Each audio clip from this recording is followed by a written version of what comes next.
Hello my wonderful, beautiful friends, guys. Welcome back to our /EntitledPeople, where you know the deal. Some people really think it's all about them, and who cares about others? And in today's episode, we've got some of the worst, guys. We're talking nasty Karen friends, people treating others like ATMs, stealing from your besties. Entitlement is on another level. So sit back, relax, and as always, try not to shake your heads too hard. Also, this voice you're listening to should only be on the Dark Fluff YouTube channel, nowhere else. Let's dive in. To start, I had horrible friends. Many years ago, our quote, friends ruined our wedding by deciding to wear their own clothing instead of what was chosen for the entire wedding party. That wasn't enough to cut them off though, but this is gonna be long. About 6 years ago, my daughter-in-law passed away due to an overdose. To say that her death rocked our family to its knees is an understatement. I still can't say her name out loud without choking back sobs, and there's some family members that can't even speak about her yet, which includes my son, her husband. She left behind a baby, my grandchild, that I've had the honor of helping raise since her passing. That said, 5 years ago, her mom wanted to have a celebration of life for her daughter, my daughter-in-law, at the 1-year anniversary of her passing. We put great effort into a celebration, not a mourning. At the end of it, I was emotionally drained. I maintained my happy face until I was home, where I needed time to decompress and be taken care of by my husband. A few hours after being home, with a few drinks in me, I cried myself to sleep.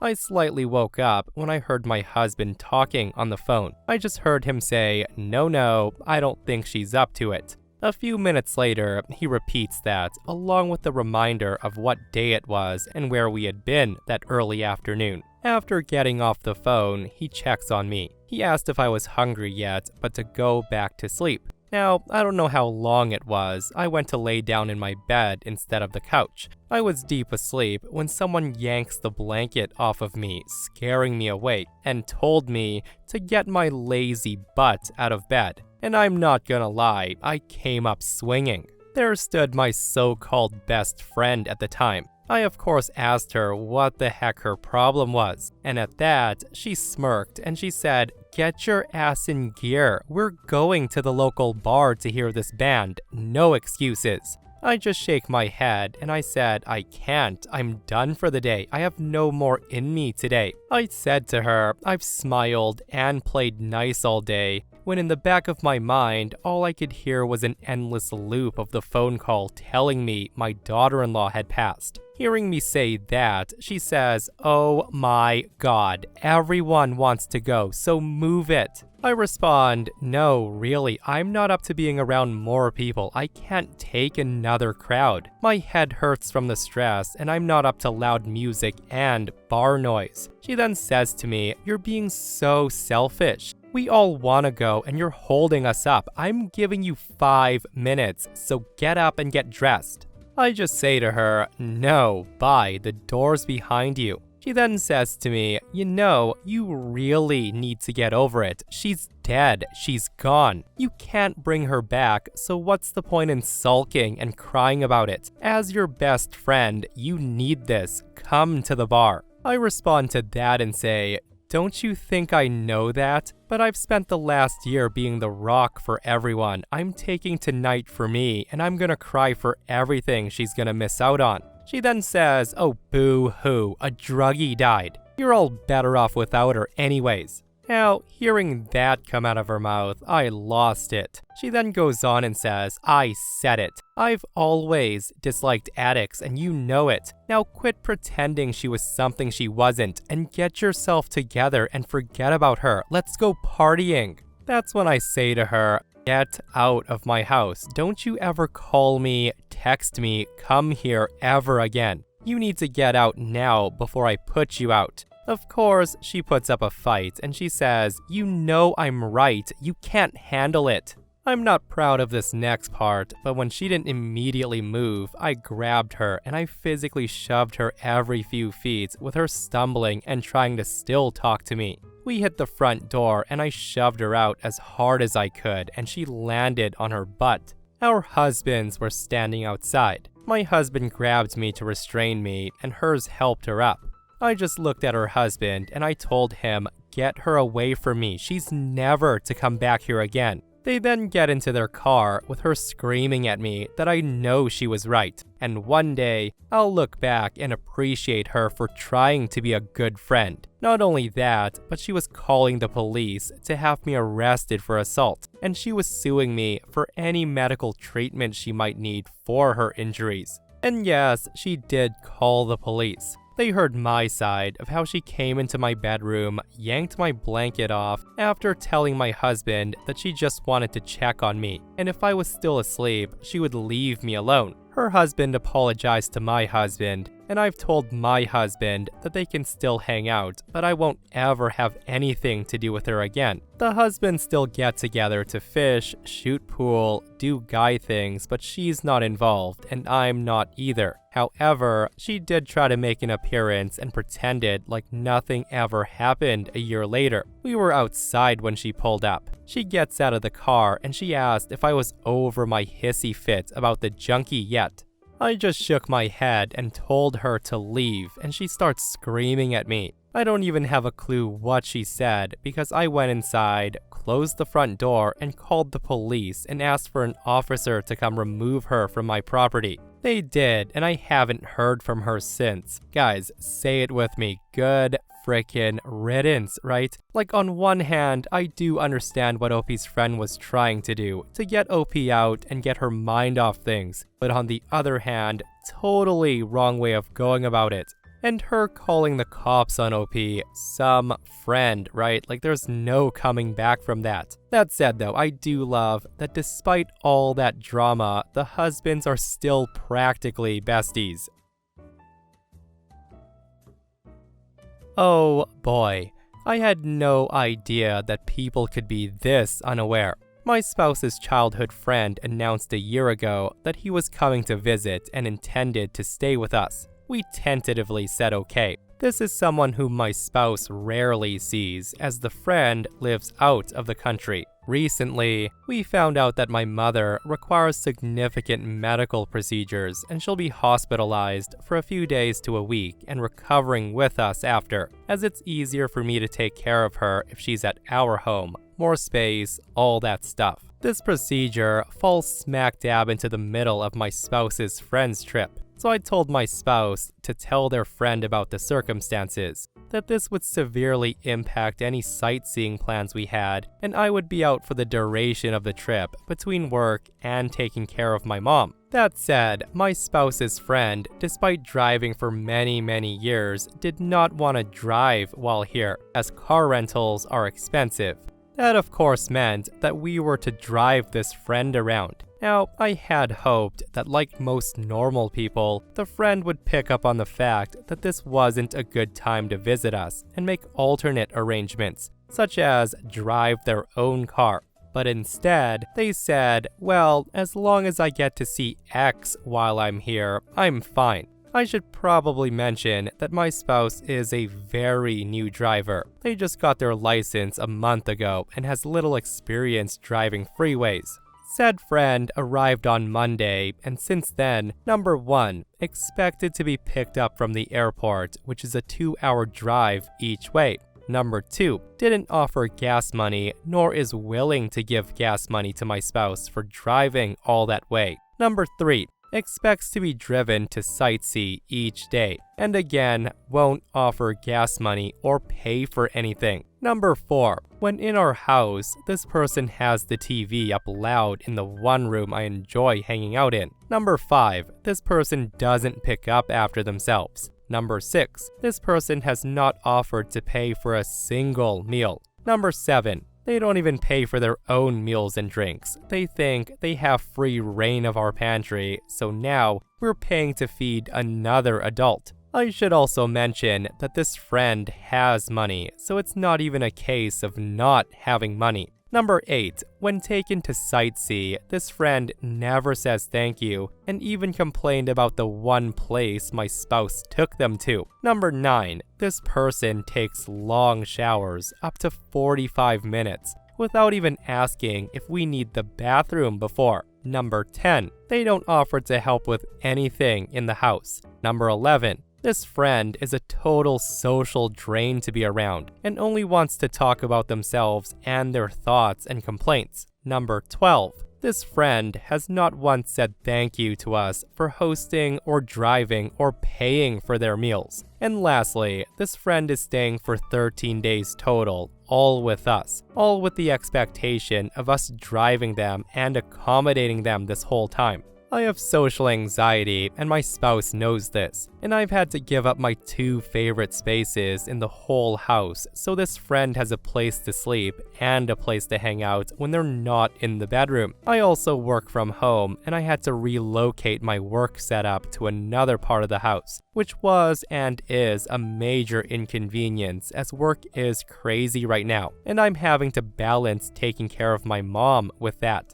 The last 6 days have been hell, and I feel like I have no peace in my own home, especially after a long day of having to be social while working and then having to continue that because of this house guest. The next 6 days will also be hell as this friend simply won't take the hint. And I've got the stress of dealing with my parent who's having a procedure that has a 10% fatality rate, and given her health conditions, complications could happen. Of course, knowing this friend, they still don't get the hint and still expects my spouse to drive them places. I have talked to my spouse and they have agreed that this friend is a drain. And they're not happy about it either, but they are trying to stick it out until the friend leaves. And they've already said the friend will not be allowed to stay here again. It's clear to me that this friend is massively taking advantage of my spouse, and I hate to see it. I'm just flabbergasted that people like this even exist, as every other house guest we've ever had has been considerate, they occupy themselves, they arranged for their own transportation, and genuinely, they seem to care about our lives,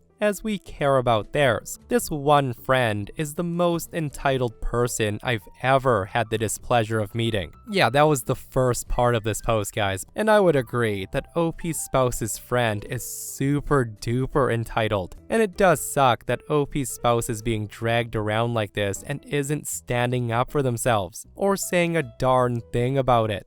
And this person comments, I am flabbergasted that you would let this happen in the first place. Like, why wouldn't you cancel the trip when your mom got sick? At the very least, you need to confront them about sponging off of you and telling them that they need to kick up some money for the second week of their stay. Print out some self-guided walking tours of your city and point this person to the nearest bus/tram stop. Remember, people, no one can take advantage of you unless you let them. And OP does come back to update, and they say, so after the original post and seeing the comments, I got even more angry at the situation. I felt very hurt and disappointed by my spouse's inability to put the needs of his spouse above a friend whom he rarely sees in person. I felt I wasn't the priority, and neither was my mom in a very vulnerable time. I simply couldn't tolerate the situation anymore. Everyone's responses shook some sense into me and made me determined to not be a doormat any longer. Because I was exhausted and already told my spouse of my feelings, I essentially gave my spouse the cold shoulder. I avoided interacting with them and the friend. I refused to buy any food, even for my spouse. I looked after my mom, spent lots of time with her, and made plans. When we finally talked later that day, I told my spouse that I was getting a hotel room 5 minutes from the hospital, and I would be staying there until I felt comfortable in my own home. And if that was several days, so be it. My spouse did ask if I was doing it to avoid them. I said no, I was simply done with the stress of the situation, and I didn't care to be around this so-called friend. By the next morning, I think my spouse finally realized the gravity of the situation and just how upset I was. They offered to help the friend fly home sooner. I said, why is that the only option? You driving them everywhere or helping them fly home? Like, is this person that incapable that they can't get a hotel and their own transportation? My spouse mentioned the cost of a hotel, to which I said, I know this friend has money. They can afford it, and why travel to another country if they had no money to pay for accommodations? I told my spouse that until that friend is gone, I'm staying at the hotel down the road from the hospital. I told my spouse that I felt incredibly hurt and angry that I wasn't the priority in an extremely stressful time in my life, that my spouse did not listen when I told them to tell the friend to make other plans than stay with us. I also said that in trying to keep us both happy, they ended up hurting me. My spouse then revealed that they felt backed into a corner with the friend. They also revealed that the friend is known for sometimes having tantrums if they don't get their way. Surprise, surprise. My spouse also said that they would talk to the friend about leaving, but still proceeded to drive them all day yesterday out of obligation. My mom's surgery was successful, but it was stressful and ran longer than planned. And yes, I spent the night in a hotel as promised, as I was drained after the long day. My spouse talked to their friend today and broke the news that they couldn't continue to drive the friend, and they needed to either fly back sooner or get accommodations elsewhere. My spouse is currently driving this entitled friend to their hotel in another city, and is helping them get adjusted by essentially hand-holding them on transportation options. My spouse is still far too kind for their own good. That friend has yet to say thanks or contribute anything financially for all the things my spouse has done. So yeah, that's the update. This whole experience has taught me to stick up for myself and not allow others to walk all over me. Yeah, the things that some people will do for their childhood friends, hey? Like, it's absolutely wild that Opie's husband bent over backwards for this friend. And I do get it, guys. Some people's friends are like family, but you gotta know when to draw that line and not let them walk all over you like that. And one of the top comments on this post says, I'm wondering why everyone keeps calling your husband's freeloading piece of crap a friend. This is no real friend. This is a user who doesn't care about anything other than themselves. He is no friend. If this piece of crap ever calls to come and stay again, let your husband know that the answer is heck no and tell him to F off. Again, he's not a friend, and your husband's an idiot if he thinks this guy's a friend. You need to get him to understand that if all of his friends are like this fool, then he has no real friends. He's just being used as a fool. You need to be pissed and make sure this never ever happens again. So last week, I kicked what I thought was a good friend out of my house because I can no longer handle her antics. My friend Kendall and I met in university in 2016. We studied different majors, but we were from the same department, so we share many classes together, and we bonded over our passion for gaming. Upon graduation, Kendall moved back to her hometown and she found a job there. We kept in touch online through Instagram. About 3 years later, Kendall told me that she found a better paying job in the city, so she's planning to move out here from her parents' place. When I asked her about her plans on accommodations, she replied with, "That's the thing. Since you have an extra bedroom, I thought I could just move into that." And for context, I inherited an apartment from my late grandfather, which is a nice 3-bedroom, 2-bathroom near the city center last year. And I currently live alone there since it's closer to my workplace and has all the convenience of public transport. So after some thinking, I thought there was no harm in living with Kendall, since I considered us close friends. We discussed the terms and of course the rent. A week later, Kendall moves into my apartment, and things were great at first. My home felt more lively than usual, and the thought of going home to a close friend warmed my heart, and it gave me a sense of security. Things were okay for a while, and then crap goes downhill super quick. After a few weeks, Kendall starts complaining about many things at home. About her work, her savings, how she feels homesick. At first, I was very accommodating, thinking maybe she needs time to get used to the city life. so I offered as much help as I can, even to the point of if she's low on money, I don't mind voiding a month's rent if it meant I could help her financially. I taught her how I save money, how I live off of my low salary with several commitments like my car, my dog, and a student loan. I grew up where my parents expected me to be independent, so I told her things I would do when I'm low on cash. How to get freelance jobs, how to do this, how to do that. But she always seemed to have excuses for every suggestion I have. She would say stuff like finding a freelance job is too hard, and how she couldn't let go of her premium junk food and she's not willing to cook or meal prep. Eventually, I decided to leave it as is. After 2 months of living together, I realized that Kendall started treating me like some kind of competition. She would constantly ask me things like how much money I make a month, how many job hoppings did that take, anything she thinks she's better than me at, she definitely pops that question. She also boasts how she's loyal to her crappy paying company, and how I would never move up the corporate ladder as she called me an industry frog. She once snooped my savings balance and she asked how the heck did I have so much saved up, and maybe I should stop collecting rent from her. I just got mad and I told her if she's not happy living with me, maybe she should move out. Cue the crocodile tears as she said it was a joke, I didn't have to take her seriously. She begged for forgiveness and she promised to never snoop my personal items and details again. I let it go once, but she kept bringing up things like, well, you have the cash and a credit card. You need to pay for this and that. And she said that every time we went out. Comments like these became more frequent when I got a new job 6 months ago. On top of that, she doesn't clean up after herself. She steals my clothes, my change that's left out, she tries to flirt with my boyfriend, and at times, she's parked in my parking space when our initial agreement is that she has to find her own parking space if she's moving in, because my apartment only has one parking spot per unit. The straw that broke the camel's back was when I caught her kicking my dog when I got home from work. I yelled at her and I rushed to check my dog. Luckily he was fine, but I still rushed him to the vet for safety measures.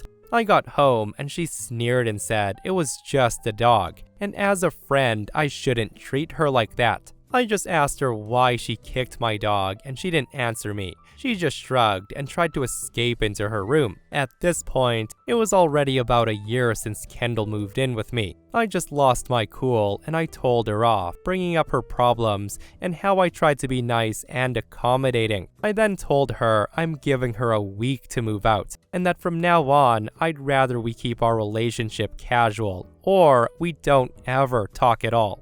Kendall just cried and she begged me not to kick her out, but it soon turned into her screaming at me, calling me a bad friend because apparently, in her words, I didn't talk to her about how badly she was behaving. There was a lot of back and forth, which I don't remember what I said, but I remember eventually calling her an entitled brat. She just cried again, saying it was uncalled for and stormed off to her room. The next day, I was bombarded with texts from other university friends, calling me selfish and others trying to sympathize with me. Apparently, Kendall posted the whole argument on Facebook and Instagram, painting me to be the bad guy. I was upset at first, but I decided that after Kendall moved out, we would no longer be friends. Last week, she finally left. I changed the locks on my apartment and I curled up in bed and cried myself out. Probably from the sadness of losing a friend, or maybe I'm finally letting out all the frustrations. You know what, I'm honestly surprised OP lasted a whole year living with her, and that Kendall kicking OP's dog was the straw that finally broke the camel's back. Not Kendall stealing from her, snooping through her finances, playing victim, the list probably goes on and on.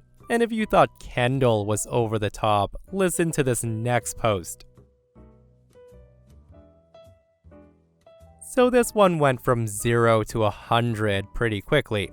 Firstly, some backstory. I own a small business and our team are absolute rock stars. These are good people who could walk away at any time and land another job in minutes. We survived the pandemic that must not be named, with no layoffs, no reduction in pay, and we transitioned to 100% work at home, which remains in place. We've worked together for a long time, with the least senior person being with us for 7 years. That said, my wife's friend, who I'll call Stacy, is a complainer. She's one of those people who aren't happy unless they're not happy. My ever-patient wife does her best to cheer her up. Last December, Stacy puts in a vacation request for the week of Christmas, a week before Christmas, when everyone else had put their request in and was approved. Her request was denied, and she thought she would leverage the situation by quitting, only to discover that they processed her voluntary termination after she went home.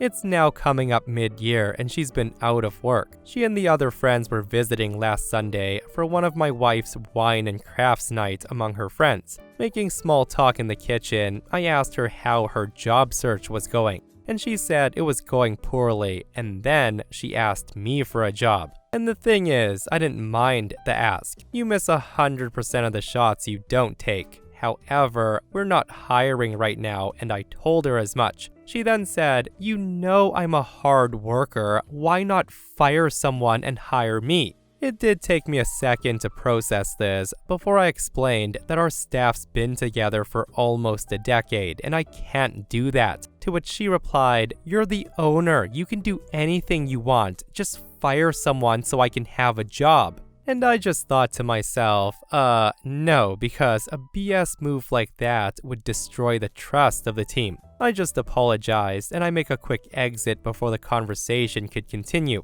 On Monday, I happened to be on the phone with another small business owner in town, who I'll call Bob, who said he was down a couple of people. And that's when I remembered Stacy's request. So I told Bob what little I know about her work life, and he said to have her call.